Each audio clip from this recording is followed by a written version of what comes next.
Bonjour à tous, bienvenue pour cette nouvelle webconférence de Secret Planet. Merci d'être toujours aussi fidèles à ce rendez-vous. Pour ceux qui ne nous connaissent pas, nous sommes un théo de voyage, d'aventure et nature, Secret Planet, avec trois activités. Tamera pour tout ce qui est trekking, découverte, aventure, avec plusieurs niveaux de difficulté, hein, du facile, modéré jusqu'à l'expédition. Expédition Unlimited, où là, on est plutôt sur des expés polaires et de haute montagne. Et enfin, Saiga, pour tout ce qui est voyage de sauvegarde et préservation de la biodiversité. Pour ma part, ceux qui ne me connaissent pas, je suis Damien, en charge des terres polaires chez Tamera. Et aujourd'hui, nous allons partir au Groenland avec Michel. Bonjour Michel. Bonsoir tout le monde, bonsoir Damien. Donc Michel accompagnera un groupe en juillet prochain sur la côte est du Groenland et donc il va nous en parler ce soir.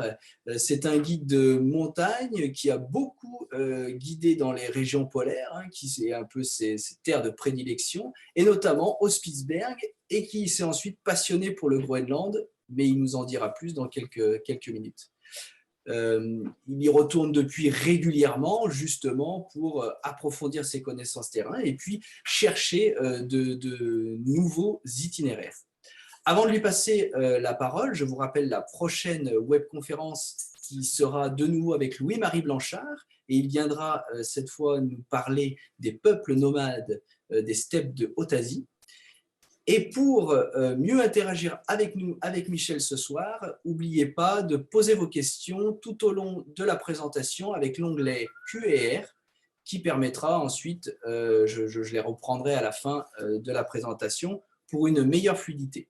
Voilà, et ben on va démarrer et c'est parti pour le Groenland. Bonsoir Michel. Rebonsoir. Rebonsoir. Alors parlons un peu de Groenland. Alors pourquoi justement le Groenland? Alors pourquoi le Groenland? C'est parce que j'ai moi une formation de géographe et j'ai développé assez rapidement pendant cette formation une passion pour les paysages glaciaires. C'est ce qu'on appelle actuellement la cryosphère.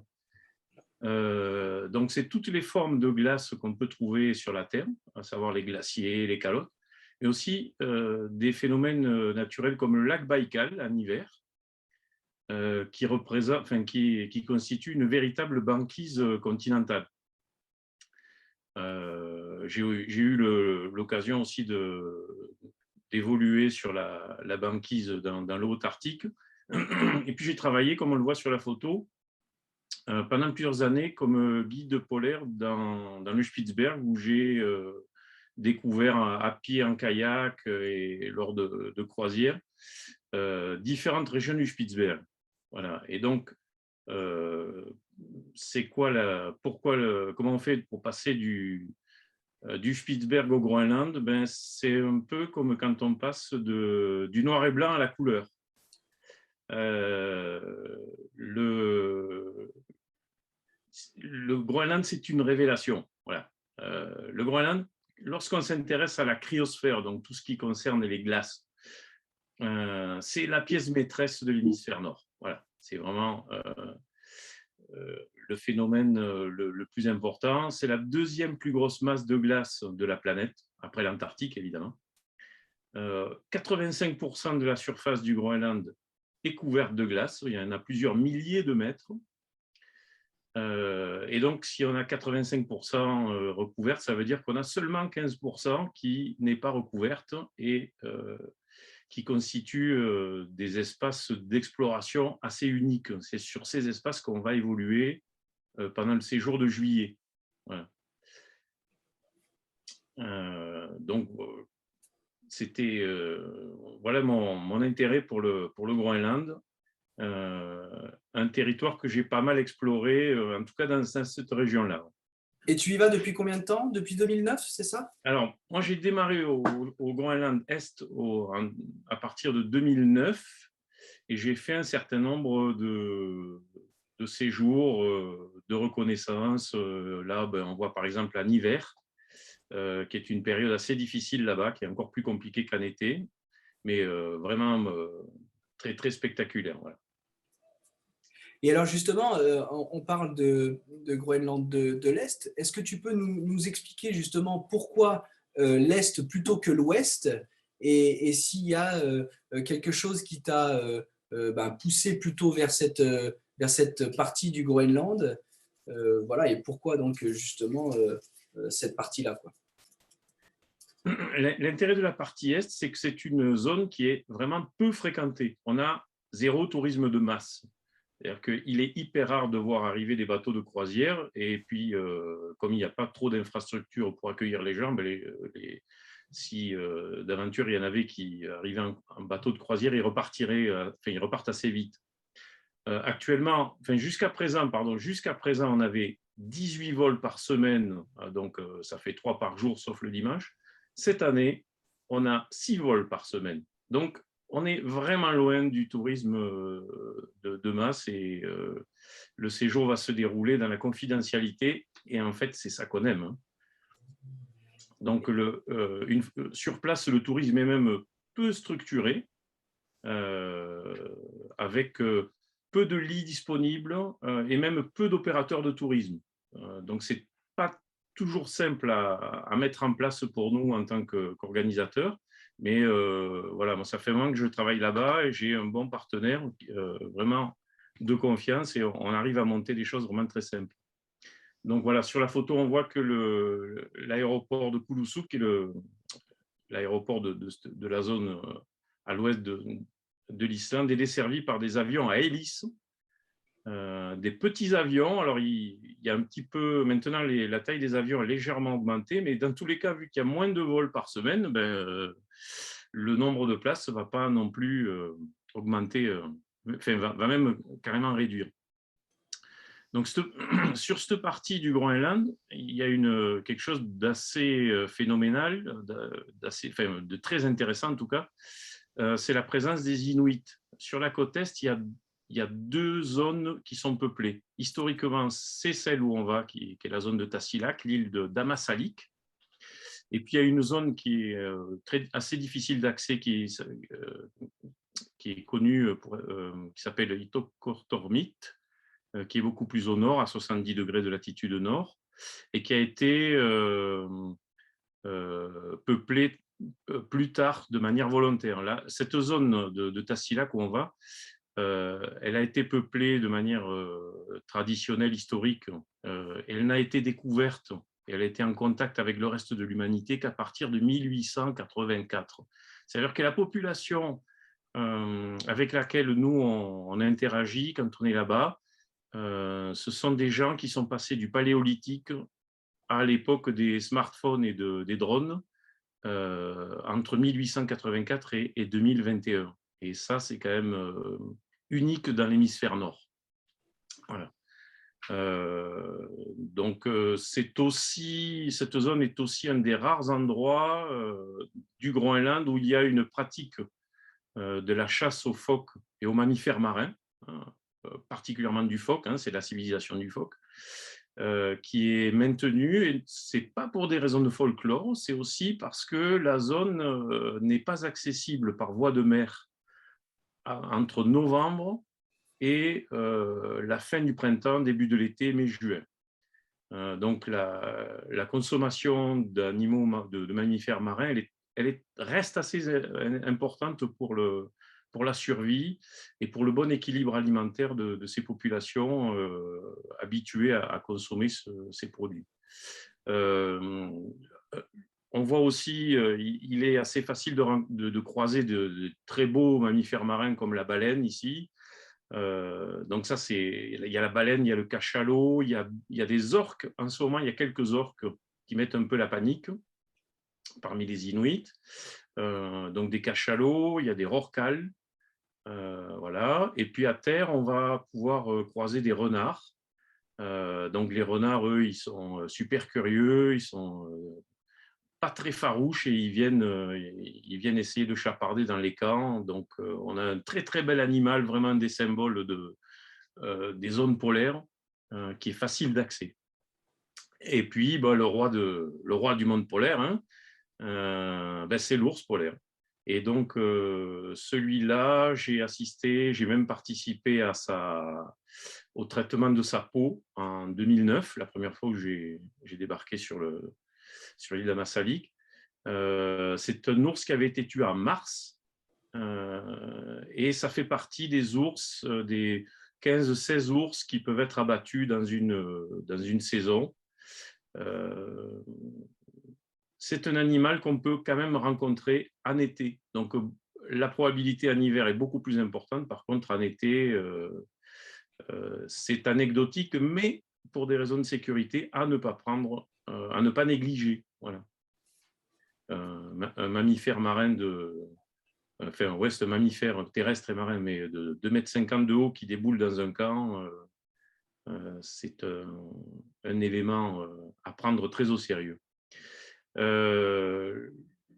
Cette île d'Ammassalik et le secteur de Tassilak a été popularisé par Paul-Émile Victor, qui est le Théodore Monod du Nord. Paul-Émile Victor, il est aussi connu, il est aussi représentatif du Nord que Théodore Monod pouvait l'être de la Mauritanie. Ce gars était vraiment un phénomène. Il a réalisé déjà en 1936, je répète, en 1936, une première traversée de la calotte dans le sens ouest-est. Et par la suite, en tout cas, il a réalisé 2 immersions, 2 séjours en immersion dans la zone, qui ont donné lieu à la rédaction de ce livre, qui est une chronique, en fait, jour par jour, de ses aventures, de ses impressions, de sa vie d'ethnologue passée auprès des Inuits. Alors, pas exactement à Tassilak, il y a des choses qui se passent, qu'il raconte, qui se passent à Tassilak, qui se passent dans des sites sur lesquels on va camper. Mais en fait, il a passé 1 an avec une famille, une communauté plutôt, ce n'est pas vraiment une famille, c'est une communauté inuite à 200 km au nord. Et ce qui est assez génial, c'est que nous, lorsqu'on se déplace à pied t'es allé un peu vite, Damien. Lorsqu'on se déplace à pied sur certains sites, on découvre des lieux qui ont été habités par les Inuits avant les années 60. Et là, on se dit, waouh, vraiment, chapeau, parce que les conditions devaient être assez difficiles. Et chapeau aussi à Paul-Émile Victor, qui a vécu là une année complète. Il disait, lui, il avait vécu comme un Esquimau parmi les Esquimaux. Alors, de nos jours, bon, vous savez qu'on ne dit pas Esquimau, on dit Inuit. Mais à cette époque-là, Esquimau, ce n'était pas une insulte. Donc, il s'est vraiment fondu dans la population. Et plus je passe de temps là-bas, plus je me dis, ouf, ça, c'est quand même un exploit. Voilà. Et on le touche du doigt, cet exploit, lorsqu'on est immergé comme ça dans le trait que je vous propose. Voilà. Autre aspect aussi assez anecdotique, mais c'est assez amusant. Paul-Émile Victor a nommé certains espaces, certains lieux marquants, très caractéristiques, avec des noms qui peuvent paraître un peu exotiques. Et par exemple, un des objectifs du trek, c'est de monter tout au nord du fjord Sermelik. Je vais revenir sur le fjord Sermelik, pas loin d'un glacier qui s'appelle le glacier du 16 septembre. Et donc, tout à coup, sur les cartes, on voit marqué glacier du 16 septembre, on ne sait pas trop ce que c'est. Le 16 septembre, c'est juste le jour du naufrage du Pourquoi pas, qui est le bateau du commandant Charcot, qui avait amené Paul-Émile Victor et son équipe pour faire la première immersion. Et donc, en l'honneur de ce drame, Paul-Émile Victor avait nommé ce glacier du nom de 16 septembre. Voilà. Il y a d'autres noms comme ça, glacier du Jura. Voilà. Et donc, tout ça, c'est marqué, c'est Paul-Émile Victor, il a laissé son empreinte là-bas. Voilà. Voilà. Donc, autre point, mais vraiment, vraiment déterminant pour l'histoire du Groenland-Est. Si vous regardez où se trouve le Groenland-Est par rapport à l'Islande, vous pouvez vous demander pourquoi les Vikings sont allés au Groenland Sud et au Groenland Ouest pour prendre possession du Groenland, et pas au Groenland Est, qui était quand même un jet de pierre. C'est à 1h40 d'avion de nos jours. Donc, c'est vraiment pas grand-chose. Mais la photo, là, elle montre un peu l'état de la mer, l'état de l'océan plutôt, comme il peut être parfois, c'est-à-dire rempli de banquises dérivantes. Et ça, c'est la caractéristique qui a été déterminante pour le pays parce qu'elle a bloqué l'accès des autres populations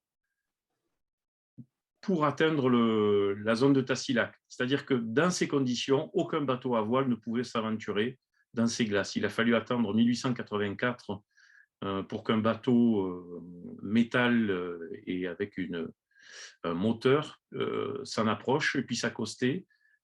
Il arrive de moins en moins souvent maintenant que la mer soit bloquée de cette manière-là. Et ça, c'est quand même assez phénoménal.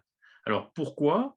Parce qu'on a sur la côte est du Groenland, à quelques kilomètres au large de Tassilac, on a un phénomène qu'on appelle le Polar Stream, donc en bon français le courant polaire, qui est le courant polaire le plus puissant de tout l'hémisphère nord. Donc celui-là, assez régulièrement, il embarque de la banquise fracturée du pôle Nord et il la promène, il la fait défiler devant les côtes de Tassilac.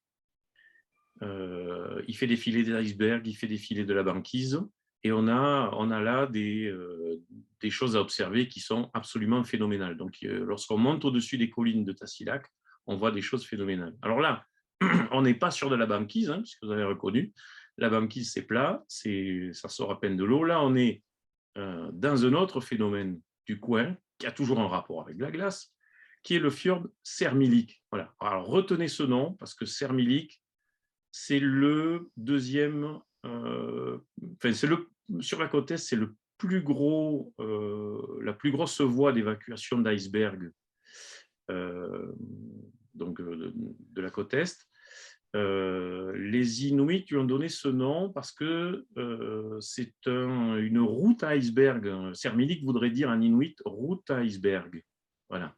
Et effectivement, lorsqu'on circule en bateau, lorsqu'on longe à pied le Sermilik, on est quand même stupéfait par le volume, la quantité, les formes, les masses hyper impressionnantes d'iceberg qui transite par ce couloir. C'est un couloir c'est un fjord, donc un couloir d'eau, qui fait 80 km de long. Voilà.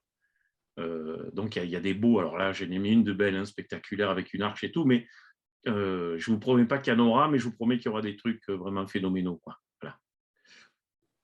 Alors, autre élément aussi du Sermilik, il a sur la face opposée à l'endroit où on se déplace à pied, il est alimenté par la calotte du Groenland, ce qu'on appelle l'Inlandsis.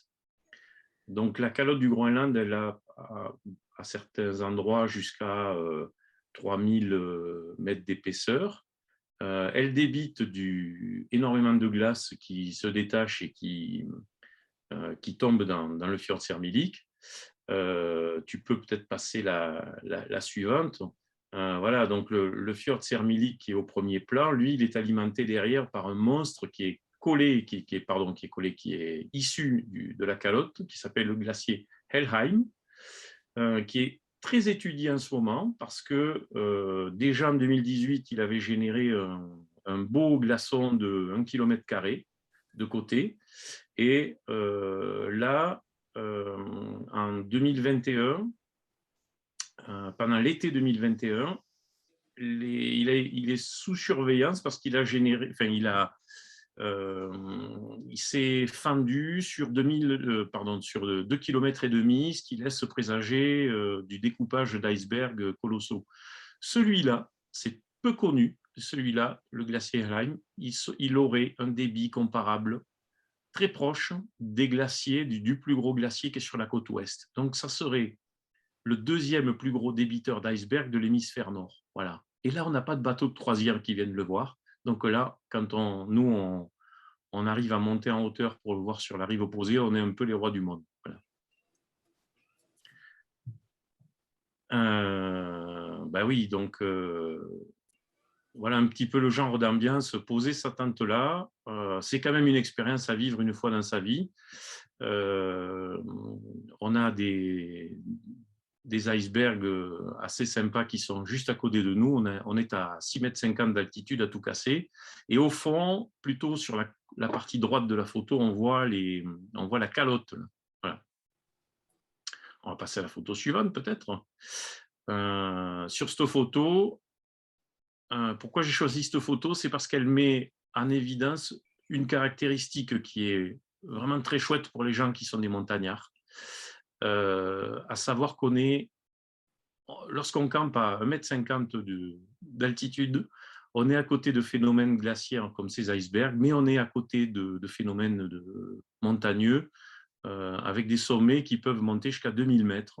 On est dans une ambiance à la fois hyper alpine, le Groenland Est, c'est les Alpes groenlandaises, et maritime. Et ça, c'est une expérience unique. Alors justement, là, tu as planté le décor dans lequel on va évoluer pendant 18 jours. Est-ce que tu peux donc nous parler maintenant plus précisément du voyage que tu accompagneras en juillet prochain? Alors, voilà, sur cette carte-là, on voit le tracé. Les points rouges matérialisent les camps. Et moi, ce que j'ai voulu faire pour Tamera, qui me fait confiance pour le montage de ce séjour, et je remercie l'équipe de Tamera, c'est d'abord approcher des sites majeurs de la zone. Par exemple, on démarre par le village de Tinitekilak, que tu as dans la photo suivante. Ou suivante encore. Voilà. Le village de Tinitekilak est un village de pêcheurs qui est ultra filmé. Bon, c'est un village qui est vraiment exceptionnel. Autre site majeur, la cabane de Parnakaït, voilà, en rapport avec l'histoire de Paul-Émile Victor. Et puis, un camp qui est vraiment au bord du fjord avec de très beaux icebergs. Troisième site majeur, le lac des Saumons, qui est quelque chose de vraiment très très chouette. Et puis le clou du spectacle, le point fort, le point d'orgue du séjour, qui est sur la vue suivante, c'est l'exploration de la vallée Tassilapkua, qui se termine au bout par le Sermilik. Et donc on fait un contournement, on rentre dans cette vallée et on fait un aller-retour. Et là, on va se rapprocher de l'endroit où naît le Sermilik. Et là, normalement, on en prend plein les yeux parce qu'on a des big walls, on a des phénomènes vraiment magnifiques. Donc l'idée, c'est, lorsqu'on se pose, c'est de profiter de ces sites. Alors bon, j'y reviendrai un petit peu après sur la façon de procéder. Une façon de procéder aussi qui est importante, c'est ce que j'ai appelé l'autonomie assistée. Donc là, on se déplace avec nos sacs, on est autonome 2, 3, 4 jours. Et puis régulièrement, on a notre partenaire qui vient à des points clés, qui vient nous faire soit un petit saut de puce, il nous met dans un bateau, il nous fait faire un petit saut de puce. La plupart du temps, il nous ravitaille en carburant et en nourriture. Voilà. Et donc, on n'a apporté que 2, 3, 4 jours de nourriture. Au-delà, ça devient une expédition, un exploit, et on n'est vraiment plus dans la philosophie Tamera. Hein. On passe dans quelque chose de beaucoup plus engagé, on est beaucoup moins dans le grand public. Là, voilà. Là il y a quand même un engagement, parce qu'il faut porter 2, 3, 4 jours. Mais on est quand même dans des conditions, j'ai 50%, minimum 50% de dames qui participent au séjour. On est dans des conditions météo la plupart du temps qui sont vraiment très chouettes. Je ne sais pas, voilà. Par exemple, voilà, de nouveau le camp de Parnakaït. Et là, au camp de Parnakaït, l'idée, c'est de pouvoir faire un jour off, entre guillemets, c'est-à-dire un jour où on pose le sac, on part avec les affaires à la journée et on va explorer juste au-dessus. Voilà. Hein, donc, c'est pour ça que, par exemple, on prend le strict minimum. Donc, dans le strict minimum, au Groenland Est, on a un fusil. Hein, voilà. Autre point fort le Cap Numuc, qui est un endroit qui a vraiment un aspect de bout du monde. Quand on est là, c'est hyper rare qu'il y ait des bateaux inuits qui arrivent à monter jusque-là. On est toujours dans le fjord Sermilik, on a toujours le glacier Helheim en face. Et puis on poursuit, donc c'est toujours le Cap Numuc, c'est un endroit qui est vraiment très chouette. Et puis, arrivé au lac des Saumons, on peut, là j'ai prévu de faire 2 jours parce qu'il y a une partie de pêche qui est pratiquement garantie avec des ombles chevaliers qu'on peut, qui vont améliorer nos dîners. On profite aussi du secteur pour faire des belles explorations autour. Et la particularité du séjour que je propose à Tamera, c'est qu'on fait dans les endroits, dans les sites les plus beaux, on fait des haltes et on prend le temps d'explorer. Et ça, c'est quand même hyper chouette. Voilà. Plus le dernier point fort, là, le Tassilapua. Vas-y, tu peux passer la photo suivante. Voilà, donc bon, peut-être que tu pourras diffuser la carte parce qu'elle est intéressante. Voilà. Bien sûr, bien sûr, bien sûr. Puis on la retrouve sur la fiche technique justement du Tout à voyage. fait, voilà. Et tout au nord, donc le point le plus au nord, c'était le glacier Ningerti, qui est un des objectifs d'exploration. Voilà. Voilà, un des objectifs, puisqu'il faut rappeler que sur ce voyage, il y a quand même cette petite partie donc en fond de vallée pour remonter en haut du Serminique, qui sera quelque part une sorte de reconnaissance. Oui, voilà. Donc, petit défi, on fait ça. Et très honnêtement, je ne vous cache pas que je ne l'ai jamais fait, mais ça fait quand même un paquet de temps que ça me tente. Je sais que c'est faisable, je connais des gens qui l'ont fait. C'est faisable en toute sécurité.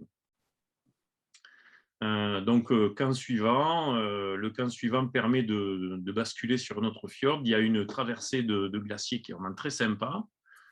Et puis, on enchaîne encore à nouveau dans une autre vallée. Là, on est dans la zone des Big Walls. Donc là, c'est vraiment impressionnant. Les Big Walls, on les a plutôt dans le dos, là. Hein. Et au final, voilà, dernière journée de rando, on arrive au village de Kumut, qui est un village de chasseurs et de pêcheurs. Et vous noterez qu'on a une dame qui transporte un fusil et qu'à la fin du séjour, elle a quand même l'air ravie. Hein.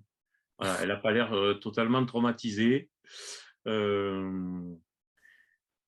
Voilà, dernier jour sur l'île de Kulusuk, où est situé l'aéroport. Et ben là, on a quand même des paysages pour notre dernière soirée. On a des paysages qui sont vraiment très très chouettes. Voilà.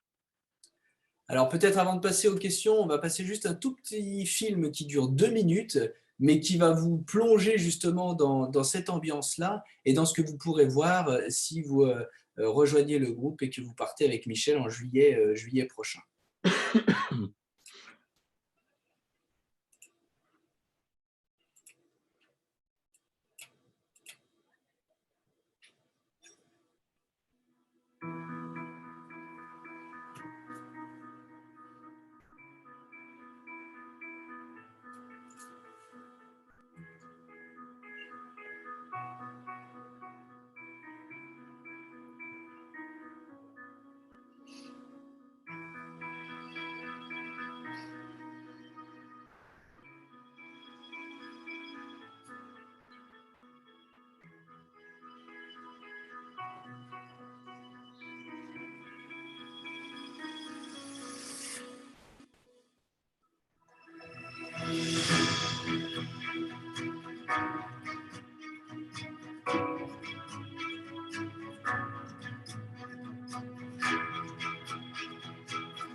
Donc de très belles images de Michel. Voilà, bah, je pense on a fait quand même un bon tour de la question.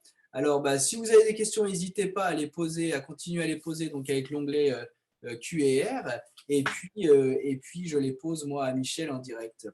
Alors, il y a plusieurs questions, comme tu te doutes, notamment concernant un peu l'environnement. Alors, la température, est-ce qu'il y fait froid? Alors, les gens qui ont été attentifs au film, hein, ils ont pu voir qu'on n'est pas toujours habillé en 3 couches. Donc, dans les photos aussi, on voit ça. Il arrive de marcher un peu comme on marche chez nous à la fin de l'été ou à 2500-3000 mètres dans les Alpes, c'est-à-dire avec 2 couches, un t-shirt à manches longues et puis le pantalon. D'habitude, les températures sont entre 12 et 17, voilà, ça oscille là, dans ces zones-là. Très rarement des gelées nocturnes. Voilà. Donc le matériel qui est préconisé est adapté, mais vraiment très adapté à ces conditions. Il ne faut pas imaginer non plus qu'on marche sur la neige. Voilà. Et alors justement, sur quoi on marche? Il y a aussi plusieurs questions là-dessus, parce que c'est vrai qu'on voit que c'est très minéral. Est-ce que c'est pas justement trop dur et notamment pour le rythme? On est à 99% hors sentier. Voilà. Donc c'est un séjour qui est destiné à des personnes qui sont capables de marcher hors sentier. Le jour se lève très tôt. En juillet, d'ailleurs, il n'y a quasiment pas de nuit. Et il se couche très tard. Ça veut dire qu'on peut avoir des journées On a une amplitude de marche très importante. Ça ne veut pas dire qu'on va marcher 12 heures, hein, mais on n'est pas pressé. On fait en sorte d'avoir le temps de contempler les paysages. Et non, il n'y a pas de souci, il n'y a pas de difficulté pour des gens qui sont des randonneurs. Voilà, des randonneurs qui ont l'habitude du hors-sentier. Alors justement, là aussi, il y a eu une ou deux questions en rapport, parce qu'on a vu il y avait du portage et tu parlais d'autonomie assistée. Est-ce qu'on porte beaucoup? Est-ce que c'est lourd? Comment ça s'organise? Parce que c'est vrai que bon, pour les personnes qui sont déjà parties avec Tamera, généralement, dans la plupart, on ne fait pas de portage. Mais c'est ce qui est intéressant justement sur ce voyage que tu accompagnes encore une fois, c'est vraiment pour aller à l'intérieur des terres et se retrouver dans une ambiance, bah, comme on l'a vu, de bout du monde, quoi. Tout à fait, voilà. Donc le portage, c'est la seule solution pour accéder à certains sites. Hein. Donc on n'est pas là non plus pour souffrir, on est là pour se faire vraiment plaisir. On s'organise sous la forme de binôme avec 2 personnes partantes. Et dans chaque binôme, pour vous donner une idée, entre le collectif et le personnel, on a une masse de 30 kilos à se répartir à 2.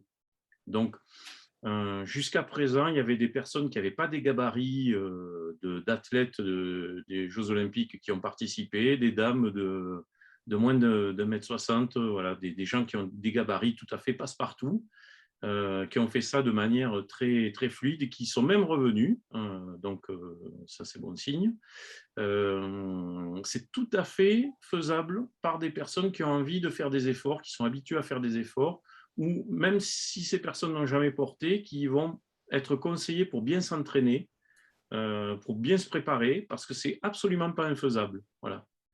On porte quand même sur 2, 3, 4 jours et au bout de cette session de portage, il y a toujours un jour où on fait sac léger, voilà, pour soulager. Alors, il y a aussi une question, un rapport à l'ours. Est-ce qu'il y a des tours de garde? Puisqu'on a vu que l'ours était présent sur le territoire.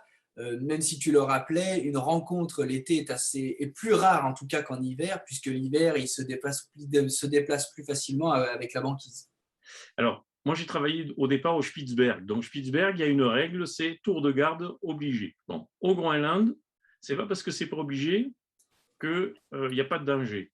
Donc, comment je procède? J'ai un partenaire qui peut me communiquer par téléphone satellite des informations sur la présence d'un ours dans la région. C'est un animal qui se déplace très vite, mais qui est vite repéré parce que les Inuits, ils s'intéressent beaucoup aux ours polaires. Hein. Voilà. Donc, dès qu'il y en a un qui est sur la zone, ça se sait et nous, on met en place différents protocoles. on évite de faire des tours de garde systématiques, mais s'il faut en faire, on en fait parce que comment dire, l'idée de se retrouver avec un monstre qui débarque dans un camp et qui va s'intéresser à notre nourriture, c'est une catastrophe. Tirer sur un ours polaire en 2021-2022, c'est un échec. Pour moi, ça serait un échec. Voilà. Donc, on est armé. Enfin, je suis armé. Je suis armé. Faut protéger le groupe, mais c'est vraiment un dernier recours et on a des protocoles qui permettent de protéger tout le monde, à la fois cet animal qui est en voie d'extinction et les participants. Voilà. Alors justement, tu parles de voies d'extinction. On a là aussi plusieurs questions en rapport justement avec le climat, avec l'impact du voyage sur le climat. Déjà, est-ce que toi, depuis 2009, tu as vu des changements notoires, on va dire? Bon, tu réponds déjà en partie avec les images que tu as montrées et ce fameux glacier Helheim qui est très surveillé depuis quelques années maintenant. Et puis deux, s'il y a un impact, bien sûr, puisque les Inuits vont être les premiers touchés, justement, et puis s'il y a un impact, justement, par rapport à notre voyage, est-ce que tu as concernant les déchets, peut-être, ou voilà, s'il y a des choses qui sont faites? Alors, on est en train de parler de l'échec de comment dire, la cible des 1,5 degré d'augmentation ne sera pas atteinte. On va passer vraisemblablement à plus de 2,5 degrés. Ça, c'est pour nos régions. Ce qu'on oublie de dire, c'est que les Inuits, et la zone polaire, elle est déjà à plus de 5 degrés d'évolution depuis qu'il y a des mesures. Voilà. Donc, où est-ce que c'est le plus impacté? C'est vraiment dans cette zone. Par contre, moi, je ne note pas de bouleversement trop rapide. La cartographie le mentionne. La cartographie, elle est hyper explicite pour ça. Si on prend des cartes un peu trop vieilles, le glacier il a reculé de plusieurs kilomètres. Ça, c'est classique, c'est pareil à Chamonix. Voilà. Ça se note beaucoup plus au Spitzberg, où je pense que là, chaque année, il y a un recul beaucoup plus important. Ce que j'ai pu noter, moi, ce sont des phénomènes qui sont assez surprenants. C'est par exemple des risques d'incendie sur la toundra. Donc imaginez par exemple qu'avec les fortes chaleurs qu'il y avait eu en 2019, la toundra était racornie au point que s'il y avait eu le feu dessus, on n'aurait pas été vraiment en mesure d'éteindre un incendie. Et puis j'imagine que les Inuits ne sont pas vraiment super équipés pour éteindre des incendies. La question des déchets maintenant. Donc, dans la façon de procéder, on va déjà éviter d'amener le plus possible de déchets, ou d'emballages. On n'amène pas des déchets, nous on emmène des emballages. On en amène avec nous pour conditionner notre matériel, pardon, notre nourriture. On va, tant que faire se peut, en rapporter le plus possible parce qu'il ne faut pas encombrer ces populations avec les déchets. Les nôtres, on a déjà du mal à gérer les nôtres. Ce n'est pas la peine de leur laisser. Et donc ça fait aussi partie du fonctionnement ordinaire. Et puis c'est une façon de procéder, à mon avis, qu'il faut appliquer partout, quoi. Voilà. On est sur des sites qui sont fragiles, avec des populations qui ont du mal à gérer ce genre de problématique. Voilà. Alors justement, il y a un lien que Catherine fait avec la question précédente rapport à l'ours. Oui. L'ours, justement, a un odorat qui est assez développé. Est-ce qu'il sent justement, le fait de garder les déchets, est-ce que ça ne l'attire pas plus? Alors, l'ours polaire, il s'intéresse à la graisse, en fait. Donc, je ne sais pas si Catherine est en surpoids. Non, c'est une blague, hein, Catherine. Mais les ours polaires s'intéressent à la graisse. Il faut vraiment qu'ils soient en difficulté pour venir faire les fous dans les camps. On le prend au sérieux, mais c'est quand même assez anecdotique. Donc, il faut quand même faire attention à ce qu'on fait. Nos déchets, on essaie… Alors, moi, j'ai une pratique particulière par rapport aux déchets. C'est-à-dire que tout ce qui est plastique, j'évite de le souiller et je le rapporte pratiquement intact. Donc, on n'a pas non plus, on génère pas trop d'odeur de gras ou de choses qui sentent mauvais. Alors, il y a quelques questions qui reviennent quand même sur l'aspect, on va dire, engagé, et donc quelles conditions physiques il faut, avec justement, on demande en moyenne combien d'heures de marche et on parle de dénivelé. Alors ça aussi, c'est important de rappeler, comme tu disais, euh, même si l'ambiance est quand même montagne, voire haute montagne, on reste assez bas. Voilà, donc j'ai pour habitude de dire qu'il faut oublier tous les critères que vous connaissez de détermination, de niveau, que ce soit la distance, la durée ou le dénivelé. On a, pour commencer par le dénivelé, on a maximum 500-600 mètres de dénivelé cumulé par jour, mais vraiment maximum. Donc, est-ce que ça vous arrive souvent de faire 500-600 mètres dans la journée quand vous faites du trek? Je pense que non. Voilà. Donc, la question du dénivelé, on l'élimine. C'est quand même un point très important lorsqu'on a du portage, parce que sinon, on travaille beaucoup sur les cuisses et puis ça fatigue le dos aussi. Au niveau des durées, ben, on est sur entre 5 et 7 heures. Il y a une grosse journée où on risque de dépasser les 8 heures. Mais vu qu'on a que le jour se lève tôt et se couche, enfin, le soleil se couche très tard, on n'est pas tenu d'avoir un rythme trop important. La gestion du rythme, c'est moi qui m'en occupe aussi parce qu'il est hors de question d'avoir des gens qui sont 1 kilomètre devant et puis d'autres 2 kilomètres derrière dans des zones à ours polaires, par exemple. Donc, on s'attend, on a une façon de progresser qui est assez douce. Et là, il n'y a pas de stress. De toute façon, j'ai pour habitude de dire aussi que personne ne sait où on va. Donc, ce n'est pas la peine qu'il y ait des gens qui passent devant. Hein. Voilà. Donc, voilà. Au niveau difficulté, le seul critère qui vaille, c'est ce qu'on appelle le modelé. C'est ce qu'on a au sol. Voilà. Et là, ben, des fois, on est dans des labyrinthes de moraines, donc forcément, on s'attend. On s'aide à passer. Donc, au niveau de l'engagement physique, pour l'avoir vécu avec différentes personnes, c'est tout à fait à la portée de randonneurs. Voilà. Et justement, il y avait deux choses aussi qui interpellaient. C'était la traversée qu'on a vue du glacier. Donc, du coup, est-ce qu'elle est longue ou pas? Et puis, on a vu aussi les traversiers parfois de petits cours d'eau. Donc, est-ce qu'il peut y en avoir des plus gros, ou est-ce que ça reste quand même limité et ça se fait bien? Alors, traversée de glacier, je vais revenir sur comment tu m'as présenté, Damien, au départ. J'étais très honoré parce que je suis devenu guide. Et en fait, non, je suis accompagnateur en montagne. Donc, Voilà, c'est ça. voilà. Merci en tout cas. Donc, un accompagnateur en montagne, on n'est pas habilité à utiliser des techniques de progression alpine. Et si on traverse le glacier, c'est juste parce il est plat, parce il est recouvert d'un peu de sable. Il n'est pas du tout glissant. Il n'y a pas de crevasse là où on passe. Il y a zéro danger. Donc, ça se fait en toute sécurité. On n'a pas besoin d'utiliser de crampons. Des seuls bâtons et des chaussures avec des semelles Vibram permettent de le traverser. Donc, ça, c'est le premier point. Tu as bien fait de mentionner la question des torrents, parce que là, oui, c'est plus rigolo. Voilà. Et donc, les torrents, on en a un certain nombre à traverser. Alors, les torrents, je les connais pas mal. On ne traverse jamais un torrent où on aurait de l'eau au-dessus du genou, parce que là, c'est la meilleure façon de se faire emporter. On se sécurise quand il y a besoin avec une corde pour pouvoir passer les uns après les autres. Ça, c'est assez rare quand même. Mais voilà, on a quand même un certain nombre de torrents issus de glaciers. Donc, je vous laisse imaginer la température de l'eau.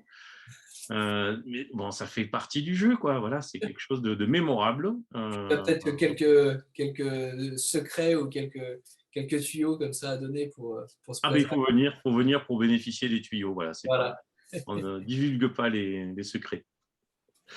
Et puis, alors bah, justement, donc oui, vous retrouvez tout ça parce qu'il y a une fiche technique qui est très très bien détaillée et que Thibaut vient de mettre justement avec le lien là dans le chat. Donc vous le retrouverez et vous le retrouverez, on vous le renverra tout à l'heure. Donc vous retrouverez bien tout ça. Et puis justement, là on va aborder un autre aspect qui va permettre de parler, de revenir aussi sur ce que tu as expliqué par rapport à la période actuelle et par rapport au vol. C'est une question de Claire relatif au prix du voyage. Donc le prix du voyage de mémoire, ça doit être 3 990 €. Le vol n'est pas inclus puisque en fait, on passe par l'Islande, où on est obligé d'avoir une nuit pour pouvoir récupérer le vol pour Kuluşuk, au départ de l'aéroport domestique de Reykjavik. Et ce que tu expliquais très justement, c'est que comme là, en plus, on est en phase de reprise, il y a nettement moins de vols. Et donc, pour cet été, comme tu as dit, ça a vraiment été très, très diminué, quoi. Tout à fait. Donc, je ne saurais que trop insister auprès des personnes qui sont toujours pas inscrites pour vous manifester le plus tôt possible. Sur juillet, il reste encore des places, mais il ne faut pas imaginer que le nombre de places va doubler. Enfin, on peut faire ce pari, mais c'est un peu risqué, quoi. Donc, manifestez-vous le plus vite possible pour vous inscrire et puis on vous donnera un plan de vol vraiment bien défini. Donc, il y a le plan de vol, c'est Paris-Reykjavik et puis Reykjavik le lendemain à J+1, Kuluşuk. on vole sur Kuluşuk, Groenland. Voilà. Donc, en fait, en 4h30 de vol, on est posé au Groenland, quoi. Voilà. Et en moyenne, c'est à peu près 1 600 €. Donc, moi, qui dit moyenne, Plafond, dit plafond, voilà. Daniel, plafond. Voilà, qui dit plafond, dit voilà, ça donne déjà une bonne indication Oui. du prix. Ensuite, on a juste quelques questions également par rapport aux Inuits. Euh, donc, tu en as parlé et on a vu, on voit qu'il y a des ravitaillements qui sont faits par des locaux. Est-ce que justement, on va pouvoir rencontrer, échanger un peu avec eux et est-ce que justement, il y a possibilité d'échanger avec eux, soit en anglais, soit autrement? On passe la première nuit quand on arrive dans le village de Tinitekila, qui a été filmé, qui a fait l'objet d'un film de Samuel Collardet en 2017, que je vous invite à voir, qui s'appelle Un été polaire.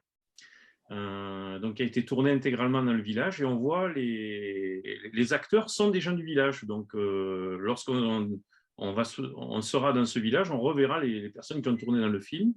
Alors, il faut quand même imaginer que cette population, je vous disais, dernière en contact avec le reste de l'humanité, a été photographiée, filmée, interviewée, mesurée, sondée, étudiée depuis cette période-là. Les gens, les Inuits sont euh, pas trop demandeurs de contact. Voilà, on va le dire comme ça. Donc, il y a toute une façon de procéder pour faire des photos. Ce sont des gens qui sont dans une société occidentale, hein, c'est sous domination danoise. On n'est pas en Asie, on n'est pas dans le Maghreb. Il y a une autre relation avec le visiteur et il faut un petit peu de temps. Donc, pour être très franc, je ne vais pas vous raconter que ça va être super pour découvrir la civilisation inuite alors qu'on n'y passe qu'une nuit dans le village de Tinitekilak. Mais on a la possibilité de voir un peu comment ça se passe et puis de prendre contact. Les pilotes, la plupart du temps, les pilotes de nos bateaux sont des Inuits. Voilà. Mais quelque part, comme tu le dis, si c'était vraiment le but du voyage, en fait, il faudrait s'implanter et rester en fait dans ces villages, mais assez longtemps pour justement être bien vu et puis lier ce contact-là. Tout à fait. Moi, c'est ce que je fais assez régulièrement depuis 2009. Je fais des parties un peu tout seul, comme ça, 3 semaines dans certains villages. Et même dans ces conditions-là, c'est difficile de vraiment rentrer en contact avec la population. Mais voilà, ce sont des gens quand même qui sont assez charmants. Il n'y a pas de souci d'agressivité. On est dans des sociétés très policées. Voilà. Et est-ce qu'il y a des choses qu'on peut amener ou ils sont demandeurs, soit parce qu'ils n'ont pas, soit parce que c'est difficile à trouver, soit tout simplement pour faire plaisir ou voilà. C'est une question difficile, ça. Alors, je vais répondre à l'envers à ta question. Surtout pas d'alcool. Ah, Surtout pas d'alcool. Ce sont des gens d'origine asiatique, les Inuits. Ils ne, ils ne métabolisent pas l'alcool et donc ils peuvent être demandeurs d'alcool et c'est vraiment pas un cadeau à leur faire. Ils ont un souci avec l'alcoolisme. Donc après, je pense qu'il faut éliminer la représentation. On est dans un pays pauvre. Non, on est au Danemark. Donc, c'est un pays qui a des infrastructures hospitalières, éducatives, administratives. Il y a des banques, il y a des postes, il y a des magasins de nourriture qui sont achalandés. Voilà. Donc, la question, qu'est-ce qu'on apporte, elle est pas simple, quoi. Elle est pas simple. Alors, on a une remarque justement je sais pas, d'Alé, je crois, qui dit qu'effectivement, Max, qui joue dans le film à l'école, le français, qui gère l'école, est toujours sur place et que des fournitures peuvent être intéressantes à amener. On reprendra le contact avec Max. Voilà, Max Audibert. Ça marche. Alors, bah, continuez à poser vos questions parce que moi, il m'en reste plus que deux. Si vous en avez, c'est le moment. Il y en avait une, bah, forcément, relative à la nourriture. Alors, on a vu de beaux ongles chevaliers. Qu'est-ce qu'on mange au cours du voyage? Qu'est-ce qu'on mange? Alors, on mange une partie de la nourriture qu'on a acheminée de France. On a à peu près 70% de nourriture qu'on a acheminée de France. Ce n'est pas parce qu'il n'y en a pas là-bas, c'est parce qu'on va tomber sur des standards qui ne sont pas au goût des Français. On est quand même... oui, c'est chez toi, ça. On a quand même des... Bah, non, c'est pas chez moi, c'est pas grave. On a quand même on est quand même donc au Danemark, qui est un pays où il y a des productions qui sont au niveau des fruits, des légumes, de la viande, tout ça, des œufs qui ne sont pas terribles.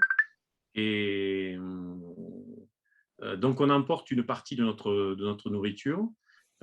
Sur place, on va acheter des produits assez basiques comme le pain, par exemple, de la confiture, voilà, de la poêle.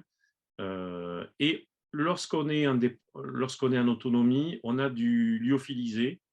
Ça, c'est incontournable dans les expés, en tout cas dans le portage.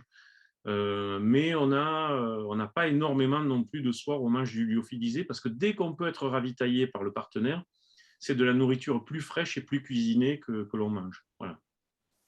Plus des petites préparations maison Dont qui tu sont as le très secret. appréciées. Et donc, de l'ongle chevalier. Et voilà, mais bon, sans garantie, mais quand même. Alors, juste la dernière question, c'était relatif à la faune. Tu en as parlé. Est-ce qu'on peut l'approcher? Est-ce qu'on le voit bien et notamment les mammifères marins? Alors, il faut imaginer que le phoque, par exemple, lui, il est chassé. Donc, le phoque, dès qu'il monte à la surface, il prend une respiration, il replonge parce que le risque qu'il prend, c'est de se faire shooter. La baleine à bosse, le rorqual, le cachalot, tout ça, ce sont des animaux qui sont visibles. Et il nous est arrivé d'avoir des baleines qui sondaient à côté des camps et d'être, pas réveillés, j'exagère quand je dis ça, mais presque par le bruit de baleines qui remontent à la surface. Voilà. Et ça, c'est quand même des moments grandioses, quoi. Avoir sa tente posée à 150 mètres d'une baleine qui sonde, quoi. Autre animal emblématique, le renard. Donc, par exemple, lorsqu'on pêche, il y a un renard qui est dans le coin et systématiquement, je crois qu'il se raconte que ce qu'on sort du lac, ben, ça va être aussi pour lui. Alors, bon, on essaie de pas trop de le nourrir. Ce n'est pas une bonne pratique, hein, de nourrir la faune sauvage. Mais il reste toujours quelques écorchures de poissons une fois qu'on a ouvert et il en profite. Donc, ce sont des animaux qui sont vraiment très, très proches. Le renard, C'est curieux aussi. très, très curieux. Ils viennent dans les camps, ils passent le temps à tourner autour des tentes. Voilà. Donc, vraiment très sympa. Ça permet de ramener des photos exceptionnelles. Le renard polaire, c'est un animal, moi, c'est mon préféré, quoi. Super. Eh ben, il y a pas d'autres questions. Si vous en avez d'autres, ben, c'est le moment. Sinon, je rappelle, bah déjà, je remercie de nouveau Michel d'être venu nous Moi qui vous présenter ce remercie. voyage. Effectivement, si des personnes sont intéressées pour le rejoindre, bah, n'hésitez pas à prendre contact assez rapidement. Je vous rappelle les dates, c'est du 14 au 31 juillet 2022. Voilà, je crois qu'on a tout dit. Si tu as un dernier mot, Michel, tu peux le dire.